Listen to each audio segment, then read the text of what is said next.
Sampai ada loh ustazah yang bercadar, lo tahu, dia bikin di SG-nya, dia bilang bahwa hasil pemilu tahun ini tuh adalah hasil kecurangan, hasil settingan atau segala macam. Bu, settingan dari mana? Hola netizen yang tercinta, unggahan Instagram Pipik dan Irawati atau Umi Pipik mendadak mencuri perhatian publik. Pasalnya, Umi Pipik membuat status yang kontroversial perihal kemenangan Prabowo Gibran sebagai presiden dan wakil presiden versi Quick Count. Lewat akun Instagram pribadinya, Umi Pipik menyinggung adanya dugaan kecurangan dalam pemilu 2024 untuk memenangkan paslon nomor urut 2. Menurut Umi Pipik, kemenangan Prabowo Gibran seolah sudah diatur sedemikian rupa. Kalaupun ada kecurangan dan ketidakjujuran, dan kalaupun Prabowo sudah disetting untuk menang, saya pribadi tetap bangga dengan pilihan saya. Setidaknya menjadi saksi saya di akhirat kepada siapa saya memilih. Ya, begitulah kata Umi Pipik. Kendati demikian, Umi Pipik merasa bangga dengan pilihan calon presiden dan wakil presidennya. Menurut Umi Pipik, pilihan calon presiden dan wakil presidennya memiliki sifat layaknya Rasulullah Shallallahu Alaihi Wasallam. Seperti diketahui, Umi Pipik memantapkan pilihannya dalam pemilu 2024 kepada Anies Baswedan dan Cak Imin atau Amin. Status Umi Pipik perihal adanya kecurangan pemilu 2024 ini viral. Sejumlah netizen yang berbakti turut memberikan respon dan komentar yang beragam. Sebagian netizen yang budiman tampak mengkritik Umi Pipik. Nah, gimana nih menurut netizen yang terhormat? Silahkan berkomentar ya.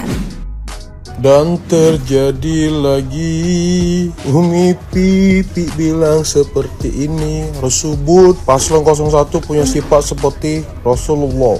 Umi Pipik dibanjiri hujatan. Paslon 01 sudah disebut oleh Umi Pipik sebagai Rasulullah, seperti Rasulullah. Oleh pendukung lain seperti Imam Mahdi di Jawa Barat disebut sebagai titisan Siliwangi. Ngeri banget. Ingat ya guys, yang berilmu belum tentu beradab. Just true. Dan yang beradab belum tentu punya kejujuran. Agak bingung sama berpendapatnya Umi Pipik ini ya. Terus di IG story-nya mungkin ini beberapa hari yang lalu ya. Kalaupun ada kecurangan dan ketidakjujuran dan kalaupun Prabowo sudah disetting untuk menang, saya pribadi tetap bangga dengan pilihan saya. Setidaknya menjadi saksi saya di akhirat kepada siapa saya memilih pemimpin yang jujur, menyampaikan kebenaran, bisa dipercaya dan cerdas. Nah, itu kan pilihan Umi Pipik. Orang kan masyarakat berhak untuk memilih siapapun, dan di sini dia sibuk menjadi saksi di akhirat nanti. Subhanallah. Menurut kalian gimana hujatan dia terhadap Prabowo? Pendapat dia tentang 01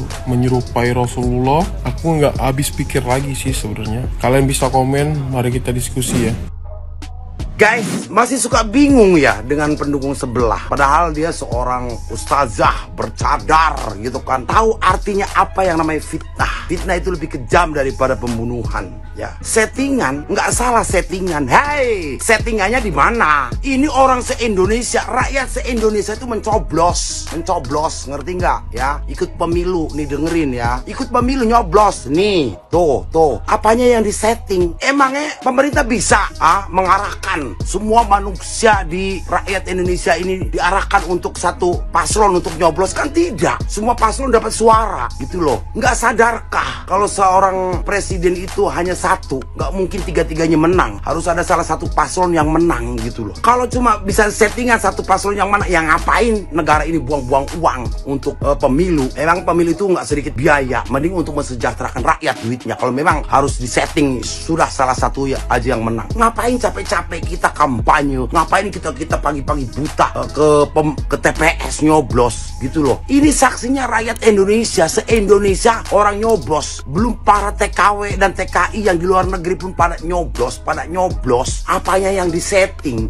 Semua TPS itu ada petugasnya. Dari semua paslon ada saksinya. Masa ente nggak percaya sama saksi yang diutus? Kalau nggak percaya sama yang diutus sama paslon kalian, ya ngapain harus ada saksi gitu loh. Makanya kenapa setiap ada paslon itu ada saksi dari semua paslon, biar kita jelas tidak ada kecurangan. Dan kalau memang ada kecurangan, silahkan laporkan gitu loh ya. Jadi tolonglah Anda ini paham tentang agama ya. Fitnah itu lebih kejam daripada pembunuhan. Kita yang begini aja nih pakai lekbong aja takut untuk memfitnah orang. Lah ente yang jadi panutan kok tidak bisa menjadikan suatu panutan kalau kalah kita harus legowo, harus ikhlas. Ini suatu perlombaan, harus ada yang kalah dan menang. Bukannya mengademkan masyarakat Indonesia, malah membikin seolah-olah membikin image yang tidak baik gitu loh ya. Malah jadi orang yang tadinya kita respect menjadi tidak respect sama Anda. Paham ya?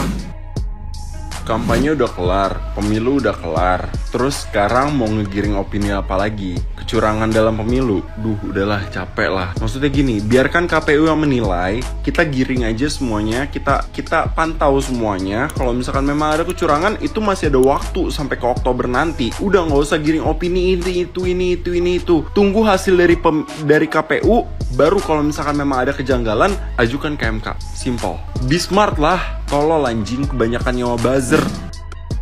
Karena suka bingung loh dengan para pendukung paslon sebelah itu kayak mana itu, susah kali dikasih taunya gitu. Kerjanya cuma tantrum, kerjanya cuma marah-marah, demo di pinggir jalan, demo di depan Bawaslu gitu, mengganggu aktivitas warga. Lo tahu kalau demo-demo kayak begitu kayak orang goblok, lo tahu kayak begitu tuh anjing. Kayak lu semua tuh maunya apa sih? Maunya apa? Apa yang lu harapkan?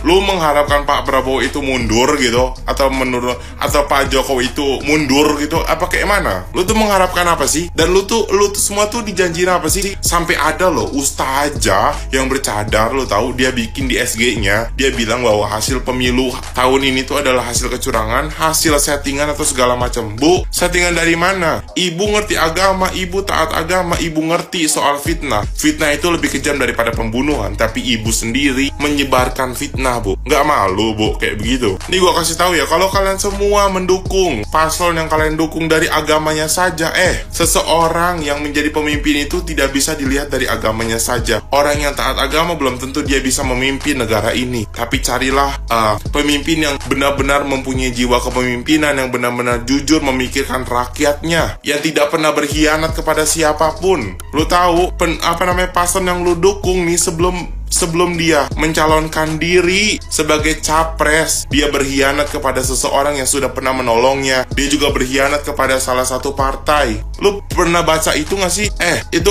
Paslon yang lu dukung itu selalu berucap bahwa jejak digital kami bagus, tai, kagak bagus. Lu lihat sono, lu lihat Jakarta kayak mana ketika dia memimpin, kayak mana kau lihat itu. Makanya kalau apa-apa tuh dilihat, di searching, di apa tuh punya HP kan, dilihat. Nih mah Pak Prabowo sudah menang, dicari-cari kesalahannya, segala makan gratis dibahas, segala bikin fitnah lagi, pemangkasan BBM, bikin fitnah lagi, pajak atau segala macam.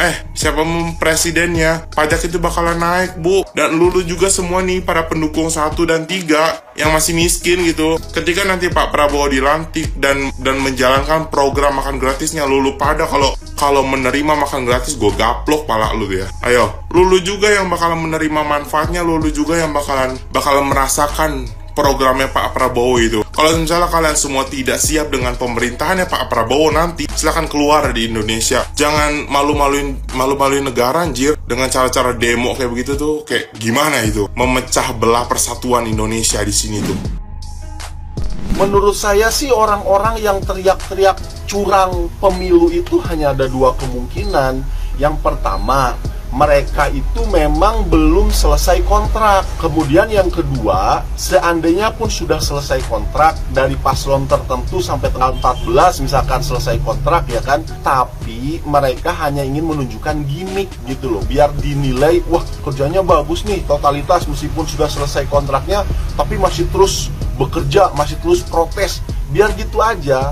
Tapi ujung-ujungnya ya akan nyerah-nyerah juga sih menurut saya ini Maya. Karena aneh aja, karena gini, 01 itu kalah dari 02, 03 kalah dari 01. Tapi kenapa 01 protesnya hanya kepada 02 aja? Kok nggak protes ke 01 gitu loh. Kemudian yang kedua nih ya, mereka pilpresnya protes, tapi pemenang pileknya nggak protes. PDI juara 1, PKB itu loh juara berapa? Juara 4 apa juara 3? Kok mereka nggak protes? Yang diprotes cuma pilpresnya aja, presidennya aja, kan lucu gini loh. ini menurut saya hanya gimmick aja sih, biar ya mereka kan udah dapat duit banyak gitu ya, udah dapat nggak miliaran atau gimana, biar kelihatan kerja aja sih.